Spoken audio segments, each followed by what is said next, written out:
स्वागत करती हूँ। जो आज की क्लास है काफ़ी ज़्यादा महत्वपूर्ण होने वाली, तो वीडियो को स्किप मत करिएगा, इन तक बने रहिए। चैनल को सब्सक्राइब, लाइक, कमेंट, शेयर जरूर करिएगा। तो आज हम जानेंगे कोणार्क सूर्य मंदिर के बारे में, जो कि उड़ीसा में स्थित है, और इसके हम टॉप 25 MCQ कराएंगे, थ्योरी, साथ में A to Z इसके बारे में पूरी जानकारी देंगे।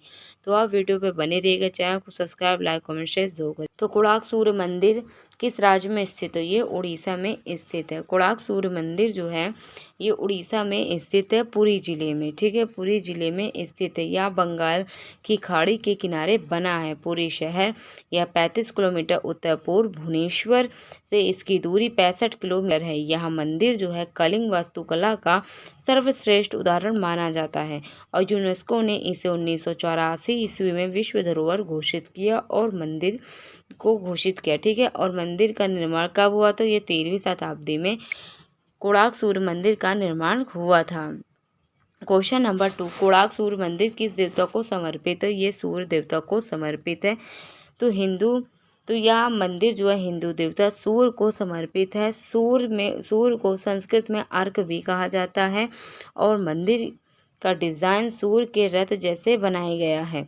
सूर्य देव के रथ में 7 घोड़े और 24 पहिए दिखाए गए हैं। 7 दिन और 12 महीने को दर्शाती है, और मंदिर की पहली किरणें गर्भगृह में पड़ती है। यह भारत की कुछ प्रमुख सूर्य मंदिर में से एक है। गर्भगृह उसे जहाँ मंदिर होती है ना, जहाँ प्रभु की मूर्तियां रखी जाती हैं। चलिए आगे बढ़ते हैं। क्वेश्चन नंबर 3 है कि कोणार्क सूर्य मंदिर किसने बनवाया था? तो नरसिंह देव प्रथम ने कोणार्क सूर्य मंदिर बनवाया था। कोणार्क सूर्य मंदिर पूर्वी गंगा वंश के जो राजा हैं देव प्रथम इन्होंने ही ये मंदिर बनवाया है। निर्माण का समय लगभग 1250 ईस्वी माना जाता है। मुख्य वास्तुकला विशु महाराणा थे। कौन थे? विशु महाराणा थे। मंदिर को बनाने में 1200 कारीगर थे और 12 साल लगाए गए थे। यह मंदिर खोटलाइट ठीक है, और लैटेराइट और क्लोराइट पत्थर से बना है। राजा ने इसे सूर्य पूजा केंद्र स्थापित किया, और मंदिर को आज भी वास्तुकला की देन है। ठीक है, ये मंदिर जो आज भी उन्हीं की देन है। क्वेश्चन नंबर 4, कोणार्क सूर्य मंदिर यूरोपीय नाविक किस नाम से जानते? तो ब्लैक पैगोडा के नाम से इसे जानते हैं। तो जो यूरोपीय नाविक थे, नाविक जो नाव चलाते हैं, ठीक है, तो यूरोपीय जो नाविक थे वो कोणार्क सूर्य मंदिर को किस नाम से जानते? तो ये ब्लैक पैगोडा के नाम से जानते थे। कहते थे दूर से, ठीक है, दूर से मंदिर काला दिखाई देता था, क्योंकि प्राचीन तो था ही, और दूर से ये काला दिखाई देता, इसलिए ब्लैक कहते थे, ब्लैक पैगोडा, और इसलिए इसका ये नाम पड़ गया। यह मंदिर बंगाल की खाड़ी में नाव चलाने वाले लैंडमार्क था। मतलब ये जो बंगाल की खाड़ी थी उसके बगल में जो नाव चलाने वाले के लिए लैंडमार्क था, और वो ब्लैक पैगोडा, ठीक है, नाम से 1676 में नाविक रिकॉर्ड में मिलता है कि पूरी जगन्नाथ मंदिर को व्हाइट पैगोडा भी कहा जाता है। मतलब इन्हें व्हाइट पैगोडा भी कहा जाता है, और काला रंग पत्थर के शैवाल के कारण था, और यह नाम आज भी प्रसिद्ध है। ठीक है, ये नाम आज भी प्रसिद्ध है। क्वेश्चन नंबर 5, कोणार्क सूर्य मंदिर में 24 पहिए थे। कितने? 24 पहिए, जो 24 घंटे को दर्शाता है। एक दिन में 24 घंटे को दर्शाता है ये 24 पहिए। तो देखिए, जो कोणार्क सूर्य मंदिर थी उसमें 24 पहिए थे। ये पहिए साल के 12 महीने दिन के 12 घंटे को दर्शाते हैं। हर पहिए में 8 तीलियां थी, जो 3 घंटे की पहर को बताती हैं। पहियों की परछाई से सटीक से बताया जा सकता है कि पहियों का मौसम था, पर मौसम और ऋतुओं से प्रतीक बने हैं। ठीक है, ऋतुओं के प्रतीक बने हैं। यह प्राचीन समय की खगोलीय समझ दिखाता है, और पहिए पत्थर से बने और आज भी घूमते नहीं हैं, परंतु ये समय बताते हैं। तो देखिए, इस प्रकार की विशेष ये मंदिर है। ठीक है, तो रथ में जूते घोड़ों की संख्या कितनी है? देखिए, इसमें जो घोड़ों की संख्या पूछी गई तो टोटल 7 है। तो घोड़े जो सूर्य के रथ है वो 7 उसमें घोड़े थे, और 7 घोड़े सप्ताह के 7 दिन का प्रतीक बताए जाते हैं। घोड़ों के नाम संस्कृत में 7 छंदों पर रखे गए हैं: गायत्री, बैत्री, उषणी, जगती, त्रिष्टुभ और अनुष्टुभ और पंक्ति एक, ठीक है, पंक्ति जो है ये, और ये घोड़े रथ के आगे खींचते हुए दर्शाए जा रहे हैं। सात संख्या, ठीक है, 7 संख्या प्रकाश के 7 रंगों को दर्शाती है। घोड़ों की मूर्ति बहुत ही जीवंत और शक्तिशाली है, ठीक है, और यह जो संख्या है सूर्य की गति और ऊर्जा को बताती है। ये सूर्य की गति और ऊर्जा को बताती है। चलिए अब आगे बढ़ते हैं। क्वेश्चन नंबर 7, कोणार्क शब्द का अर्थ पूछा गया है। तो कोणार्क, कोण प्लस आर्क मतलब सूर्य का कोना, ठीक है, क्योंकि आर्क में क्या होता है, सूर्य। चलिए अब जानते हैं। कोणार्क शब्द 2 संस्कृत शब्दों से बना है। क्या? 2 संस्कृत शब्दों से बना है। कोण का मतलब होता है कोना, आर्कमिस होता है सूर्य, तो इसका अर्थ होता है सूर्य का कोना। मान्यता है कि सूर्य यहाँ समुद्र तट के कोने पर उगता है और मंदिर के स्थान प्राचीन काल में समुद्र किनारे था, ठीक है, समुद्र के किनारे था प्राचीन काल में। बाद में समुद्र पीछे हट गया, बाद में जो समुद्र वो पीछे हट गया। नाम जो है मंदिर की भौगोलिक स्थिति को, देवता दोनों को बताता है। यह नाम उड़ीसा की भाषा में संस्कृत से जुड़ा है। चलिए आगे बढ़ते हैं। क्वेश्चन नंबर 8 क्या है कि कोणार्क सूर्य मंदिर यूनेस्को को कब विश्व धरोहर घोषित किया? तो अभी मैंने बताया 1984 में यूनेस्को ने कोणार्क सूर्य मंदिर को ये विश्व धरोहर इसे शामिल किया था, ठीक है। तो यूनेस्को ने कोणार्क सूर्य मंदिर को 1984 में विश्व धरोहर घोषित किया। इसका कारण है कि इसकी अनोखी वास्तुकला और संस्कृति का महत्व, और मंदिर जो है कलिंग शैली की पराकाष्ठा माना जाता है। इसकी मूर्ति कला है और डिजाइन विश्व भर में अत्यंत ही प्रसिद्ध है। यूनेस्को ने इसे सूर्य पूजा का स्मारकीय मतलब यादगार उदाहरण कहा है। यह भारत के पहले विश्व धरोहर स्थलों में से एक है, मतलब भारत के पहले जो है विश्व धरोहर में से एक स्थान दिया गया है। और आज भी यह लाखों पर्यटक यानी जो घूमने जाते हैं, जो वहाँ टूर के लिए जाते हैं, ऐसा समझ लीजिए, टूरिस्ट जो होते हैं, या आज भी इतना आकर्षित दिखता है, ठीक है। क्वेश्चन नंबर 9 है कि कोणार्क सूर्य मंदिर किस वास्तुकला की शैली है? तो ये कलिंग वास्तुकला की शैली है, ठीक है, कलिंग वास्तुकला की शैली है। और कोणार्क सूर्य मंदिर कलिंग वास्तुकला का सबसे उत्कृष्ट उदाहरण है। कलिंग शैली उड़ीसा के 7वीं से 13वीं शताब्दी तक विकसित हुआ, 7वीं से 13वीं शताब्दी तक विकसित हुआ। इसमें ऊंचे शिखर हैं, और ठीक है, ऊंचे शिखर हैं और जटिल नक्काशी और रथ के आकार प्रमुख हैं, ठीक है। जो रथ का आकार ये बहुत ही अत्यंत प्रमुख और उत्कृष्ट उभरता हुआ दिखता है। और ये जो मंदिर में देवी देवता, अप्सरा, जानवर की बारीक मूर्तियां बनाई गई। मंदिरों में आप देखने को मिलते हैं क्या? देवी देवता और अप्सरा और जानवरों और बारीक से इनकी जो मूर्तियां हैं एकदम बारीकी से बनाई गई हैं तराशा, और पत्थरों पर जीवन के हर पहलू को उकेरा गया है, ठीक है, हर पहलू को उकेरा गया है। और कोणार्क सूर्य मंदिर अपनी चरम सीमा पर पहुंचा है। शैली जो कोणार्क मंदिर ये अपनी चरम सीमा पर पहुंची, और आज भी ये उड़ीसा की पहचान है, ठीक है, ये उड़ीसा की पहचान है। 10वां क्वेश्चन नंबर है कि मंदिर के मुख्य शिखर आज भी किस हालत में है? इसमें पूछा गया है जो मंदिर का मुख्य जो शिखर है वो किस हालत में। 4 ऑप्शन दिए हैं। पूरी या सुरक्षित है, ये पूरी तरह यह सुरक्षित है, या फिर आंशिक रूप से गिरा हुआ, या सोने से ढका, या फिर नए सिरे से बना है। तो ये जो इसका शिखर है यह आंशिक रूप से गिरा हुआ है। अब गिरा हुआ, चलिए इसके बारे में थोड़ा अच्छे से जानते हैं। तो देखिए, जो कोणार्क सूर्य मंदिर या मुख्य रूप से शिखर, ठीक है, देउल मतलब गिर चुका है, ऐसा उसे बोलते हैं, ठीक है। तो मूल रूप से ये 200 फीट से ऊंचा था, 200 फीट से ऊंचा था, ठीक है, 200 फीट से ऊंचा था। केवल जगमोहन और नाट्य मंडप बने हुए शिखर के गिरने का कारण विवादित है, और प्राकृतिक और क्षति यह आक्रमण मंदिर के 15वें से 17वें शताब्दी में कई बार क्षतिग्रस्त हुआ है। एएसआई का खंडहर की जो सुरक्षा करता है, और फिर भी बचे हुए हिस्से की वास्तुकला का ये चमत्कार ही माना जाता है। क्वेश्चन नंबर 11 है कि कोणार्क सूर्य मंदिर बनाने में कौन से पत्थर इस्तेमाल किए गए? 4 ऑप्शन दिए, चलिए हम जानते हैं। खोर्ड लाइट, लैटेराइट क्लोराइड। ये पत्थर जो हैं ये बहुत ही इन्हीं पत्थरों से इनको मंदिर को, कोणार्क मंदिर को बनाया गया है। ठीक है, याद कर लीजिए।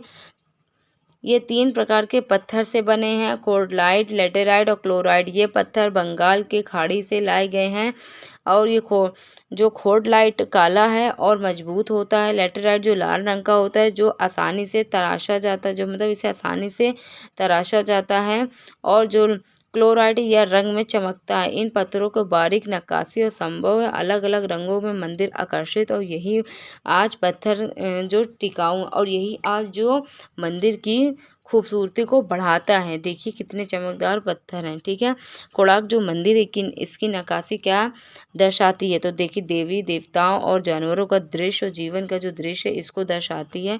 तो मंदिर की दीवारों पर जीवन जैसे नक्काशी से भरी है। देवी देवता, अप्सराओं, गंधर्व और जानवर, समुद्री जीव उकेरे गए हैं। हिंदू ग्रंथों में यह दृश्य, नृत्य, संगीत और मैथुन मूर्तियां भी हैं। हर पत्थर पर कहानी कही गई है। नक्काशी इतने बारीक हैं कि रविन्द्रनाथ टैगोर ने तारीफ की। जो ये मतलब पत्थर को इतने बारीकों से इतने सुंदर दिखता हुआ है, मतलब इसकी जो सुंदरता है ये अत्यंत ही उत्कृष्ट रूप से दिखती है, जो कि इसे एकदम बारीक नक्काशी की गई है। जो रविन्द्रनाथ टैगोर इन्होंने इसकी खूब तारीफ भी की। और यह 13वीं शताब्दी में समाज को दिखती है। मूर्ति अंधे से जीवंत बनती है, मतलब जो मूर्ति बनी है वो देखने में अत्यंत उत्कृष्ट और जीवंत बनाती है। कोणार्क सूर्य मंदिर पहिए समय कैसे बताते हैं, मतलब जो कोणार्क सूर्य मंदिर है उस समय से तुलना की गई है कि ये 12 महीने और 12 घंटे को दर्शाती हैं पहिए। लेकिन ये किस रूप में, मतलब कैसे बताते हैं, तो ये डिजिटल घड़ी, ये परछाई से या फिर पानी से या फिर घंटों से चली, इसको जानते हैं। ये फिलहाल परछाई से बताते हैं। ठीक है, तो जो कि हर पहिए में 8 तीलियां कितनी हैं, 8 तीलियां जो दिन में 8 पहर बांटती हैं। ठीक है, जो दिन में 8 पहर को बांटती है। हर 3 घंटे में इसकी पहर होती है। सूर्य की परछाई जिस तिल्ली पर पड़ती है उसका समय पता चलता है। यह तरीका दिन और रात दोनों पे काम करता है। ठीक है, ये दिन में तो काम करता है लेकिन ये रातों में भी काम करता है, और सटीकता मिनट तक की बताई जाती है। और यहाँ इसकी मतलब जो सटीकता, देखिए इसकी सटीकता खूबी उत्कृष्ट कितनी है कि देखिए इसका जो सटीकता है, मतलब वो मिनट तक इसकी बताई जाती है। घंटों तो समझ में आता है 1 घंटे या 2 बजे कुछ भी बजे तो वो समय तो बताता है, परंतु ये मिनट को भी सटीक रूप से बताता है। तो वो पहले समय की इस प्रकार की कलाकृतियाँ होती थी।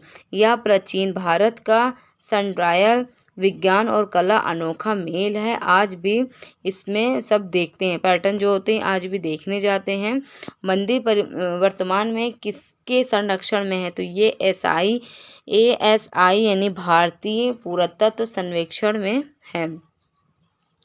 तो देखिए कोणार्क सूर्य मंदिर ASI मतलब आर्कियोलॉजिकल सर्वे ऑफ इंडिया संरक्षण में है, मतलब ASI। ठीक है, ASI खंडहर की सफाई, मरम्मत और सुरक्षा करता है। मतलब ये जो खंडहर है इसकी साफ सफाई करना और इसकी मरम्मत करना और मतलब रिपेयरिंग करना। ठीक है, इसकी सुरक्षा करती है, इसे सेफ रखती है। मंदिर में नुकसान से बचाने के लिए प्रवेश शुल्क लगता है। रात में लाइट एंड साउंड शो भी होता है, मतलब इसमें रात में लाइट एंड साउंड शो भी होता है। और ASI ने गिरे हुए शिखर को सहारा देने के लिए लोहे का ढांचा बनाया और संरक्षण से मंदिर आज भी खड़ा है। मतलब ये जो उनकी ASI के संरक्षण के कारण ये मंदिर आज भी वर्तमान में स्थित है। पर्यटन से मिलने वाला पैसा देखभाल में लगता है। ठीक है, जो पर्यटन द्वारा जो पैसे मिलते हैं ये मंदिर को देखभाल की जाती है और उसकी रिपेयरिंग और उसकी देखभाल करते हैं। कोणार्क सूर्य मंदिर जो है उसमें तस्वीर नोट पर बनी है, मतलब किस नोट पर, 10 रुपये या 20 रुपये या 50 रुपये या 100 रुपये, किस नोट पर कोणार्क सूर्य मंदिर का बनता है, तो हमें 10 रुपये में देखने को मिलता है कोणार्क सूर्य मंदिर को उसका चित्र। तो नए 10 रुपए के नोट के पीछे कोणार्क सूर्य मंदिर की तस्वीरें हैं। यह मंदिर भारत की सांस्कृतिक और विरासत को प्रतीक है, ये दर्शाती है। ठीक है। आरबीआई ने 2018 में यह डिज़ाइन जारी किया और नोट पर रथ के पहिए और मंदिर का हिस्सा दिखाया गया है। इससे जो पूरी दुनिया में मंदिर की पहचान बढ़ी और 10 रुपए का नोट रोजमर्रा से इस्तेमाल होती है और यह मंदिर हर भारतीय तक पहुंचता है। ठीक है। ये जो रुपए है ये हर भारतीय तक पहुंचता है। और 16वां क्वेश्चन है, कोणार्क सूर्य मंदिर में नदी मुहाने पर मतलब किस नदी के है? तो चलिए कमेंट करके बताइए जल्दी से। इसका करेक्ट आंसर है चंद्रभागा नदी जो है प्राचीन काल में। ठीक है। प्राचीन काल में कोणार्क मंदिर जो है ये चंद्रभागा नदी के मुहाने पर था। नदी पर खूब मतलब सूखी चुकी थी, मतलब जो नदी है खूब अब सूखी चुकी है या समुद्र पीछे हट गया, समुद्र जो है वो पीछे हट गया।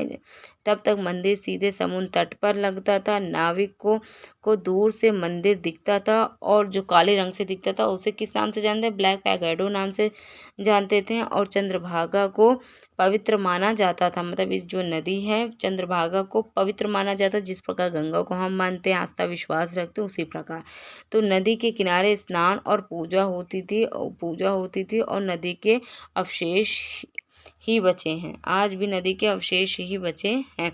क्वेश्चन नंबर 17 क्या है? देखिए, कोणार्क सूर्य मंदिर का मुख्य किस दिशा में है? जो कोणार्क सूर्य मंदिर इसका मुख किस दिशा में है? तो ये पूर्व दिशा में है। अब मंदिर का जो मुख्य द्वार है ये पूर्व दिशा में है। इसका कारण सूर्य की पहली जो किरण है वो सीधे गर्भगृह में जाके पड़ती है और उगते हुए सूरज की रोशनी जो होती है वो मूर्ति पर पड़ती है। और यह जो डिज़ाइन है ये सूर्य देवता की और वैज्ञानिक समझ दिखाता है। ठीक है। ये जो डिज़ाइन ये सूर्य पूजा और वैज्ञानिक समझ दिखाता है। पूर्व दिशा में शुभ और ऊर्जा देने वाली माना जाता है और मंदिर का अलाइनमेंट खगोल विज्ञान पर आधारित है। यह प्राचीन इंजीनियरिंग का प्रमाण है, मतलब प्राचीन काल की इंजीनियरिंग कुछ इस प्रकार की है। आप देख सकते हैं मंदिर की विशेषता से। तो कोणार्क मंदिर कितने एकड़ में फैली? ये भी मोस्ट इंपॉर्टेंट क्वेश्चन है। तो ये 12 एकड़ में फैली है। ठीक है। 12 एकड़ में फैली है। इसकी व्याख्या जानते हैं तो कोणार्क सूर्य मंदिर जो इसका परिसर 12 एकड़ में फैला हुआ है। इसमें मुख्य रूप से नाट्य मंडप है, अरुण स्तंभ और अन्य संरचनाएं भी दर्शाया गया है और 1200 कारीगर इसने बड़े क्षेत्रों में काम किया और हर हिस्से में अलग एक प्रकार की उत्कृष्ट हुई नक्काशी दिखती है और परिसर में रथ के आकार और डिजाइन किया गया है। जो रथ का आकार उसमें डिजाइन किया गया है। आज भी क्षेत्र दर्शनीय है, मतलब देखने योग्य है और एएसआई पूरे संरक्षण इसकी देखभाल करता है। तो क्वेश्चन नंबर 19 है कि कोणार्क सूर्य मंदिर के पतन का मुख्य कारण क्या माना जाता है? मतलब जो कोणार्क सूर्य मंदिर का जो पतन हुआ इसका मुख्य कारण क्या कह सकते हैं? भूकंप के कारण है या फिर आक्रमण और प्राकृतिक क्षति या फिर आग या फिर बाढ़? तो देखिए चलिए इसको जानते हैं। आक्रमण और प्राकृतिक क्षति मानी जाती है। तो मंदिर जो है मंदिर का पतन का मुख्य रूप से स्पष्ट तो नहीं है, लेकिन इतिहासकार मानते हैं कि 15वीं शताब्दी ईस्वी में मुस्लिम आक्रमणों के कारण ही नुकसान हुआ और समुद्री हवा, बारिश और तूफान ने भी पत्थरों को कमज़ोर किया।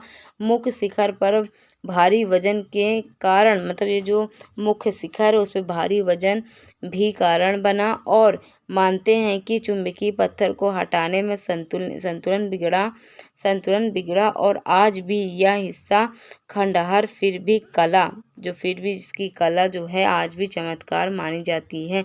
क्वेश्चन नंबर 20 है कि कोणार्क में हर साल कौन सा प्रसिद्ध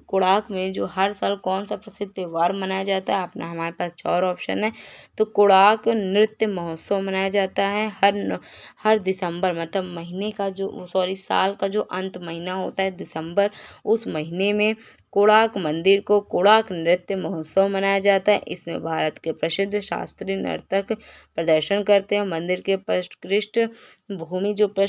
पृष्ठभूमि है उसमें नृत्य बहुत ही आकर्षक लगता है। उड़ीसी, भरतनाट्यम, कथा जैसी कलाएं दिखाई जाती है। यह जो उड़ीसा पैटर्न द्वारा आयोजित किया जाए, मतलब उड़ीसा का जो पैटर्न है उसके द्वारा ये आयोजित किया जाए। देश विदेश से इसके पैटर्न आते हैं और विरासत ये संगम में फैला है।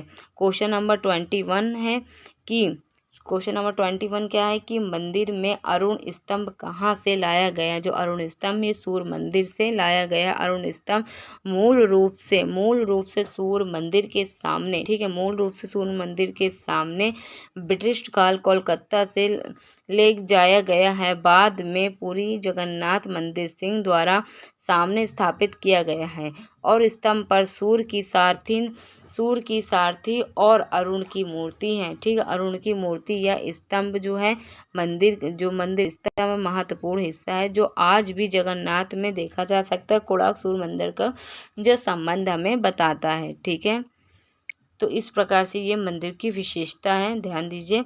कोणार्क सूर्य मंदिर जो है, कोणार्क मंदिर को सूर्य का रथ क्यों कहा जाता है, मतलब इसे कहा जाता है सूर्य का रथ। तो क्यों कहा जाता है, क्योंकि इसका आकार सूर्य जैसा है, इस वजह से, मतलब इसका जो आकार है वो रथ जैसा है, इसलिए सूर्य का इस प्रकार से इसे हम बुलाते हैं। तो जो मंदिर है पूरा डिजाइन सूर्य देव के रथ जैसा किया गया है, जिसमें 24 पहिए हैं और 7 घोड़े हैं। ठीक है, नकल करते हुए, और सूर्य देव जो रोज इस रथ में आकाश में चलते हैं। ऐसा मानता है कि मंदिर स्थिर है पर दिखने में गतिशील है। ठीक है, मंदिर तो स्थिर है, ये हिल डुल नहीं सकती, परंतु देखने में ऐसा लगता है जैसे ये मूव करती है, गतिशील है। यह प्रतीकात्मक है और रथ है। ठीक है, और मेल जो पैटर्न स्टोर चैरोट भी कहते हैं। आकार में यह मंदिर अनोखा बताया जाता है। चलिए आगे बढ़ते हैं। क्वेश्चन नंबर 23 है कोणार्क सूर्य मंदिर जो इसकी मूल ऊंचाई कितनी है। इसका करेक्ट आंसर 200 फीट से ऊपर है और आज भी बचा हुआ जगमोहन लगभग 100 फीट, ठीक है, 100 फीट ऊंचा शिखर के गिरने से ऊंचाई आधी रह गई है, मतलब ये आधी रह गई है। और ऊंचा शिखर दूर से दिखता है कि नाविक के मार्गदर्शन और ऊंचाई कलिंग शैली की विशेषता थी और निर्माण में संतुलन इंजीनियरिंग की चुनौती थी और यह खंडहर आज भी भव्यता से खड़ा हुआ है। ठीक है, और नेक्स्ट क्वेश्चन नंबर 24 है कि कोणार्क सूर्य मंदिर प्रयुक्त नक्काशी की तकनीकी क्या कहलाती है। चलिए इसके बारे में, तो बारीक पत्थर शिल्प कहलाती है। तो कोणार्क सूर्य मंदिर बारीक पत्थर शिल्प की तकनीकी का इस्तेमाल हुआ है और कारीगरों ने कठोर खोड लाइट और पत्थर की सूक्ष्म एकदम, मतलब छोटी छोटी नक्काशी की। हर मूर्ति में भाव और गति और जमीन दिखता है। औजारों से बिना गलती के काम किया गया, मतलब औजारों से बिना गलती के काम किया गया। यह तकनीक 13वीं शताब्दी के चरम पर थी। यह नक्काशी आज भी झेल रही है। ठीक है, मौसम को झेल रही है। यह भारतीय कारीगरों का गौरव है। ठीक है, ये क्या है, भारतीय जो कारीगर थे उनका ये गौरव है। चलिए आगे बढ़ते। क्वेश्चन नंबर 25 है कोणार्क सूर्य मंदिर किस पैटर्न सर्किट का हिस्सा है। तेज सर्किट है। अब इसके बारे में थोड़ा विस्तार से जानते हैं। कोणार्क उड़ीसा हेरिटेज सर्किट का मुख्य हिस्सा है। ठीक है, इस सर्किट में पूरी जगन्नाथ मंदिर और भुवनेश्वर के मंदिर भी आते हैं। तीनों उड़ीसा के गोल्डन ट्रायंगल कहते हैं इन्हें। ठीक है, क्या कहते हैं, गोल्डन ट्रायंगल पैटर्न एक साथ तीनों जगह घूमते हैं। और कोणार्क का सर्किट, मतलब कोणार्क का जो इस सर्किट का सबसे अनोखा पड़ाव है। यह राज्य सरकार के पैटर्न को बढ़ावा देती है। यह सर्किट भारत के संस्कृति को दर्शाता है। ठीक है, भारत की संस्कृति को यह दर्शाता है। तो thank you for watching my videos. मिलता है नेक्स्ट वीडियो में। आज की क्लास कैसी लगी कमेंट सेक्शन में बताइएगा। तो यदि आपको हमारी मेहनत, हमारी कंटेंट, हमारी वीडियो आपको हेल्पफुल लगी हो तो प्लीज़ चैनल को सब्सक्राइब, लाइक, कमेंट, शेयर जरूर करिएगा। And thank you for watching my videos. मिलते हैं नेक्स्ट वीडियो में। कमेंट करके ज़रूर बताइएगा।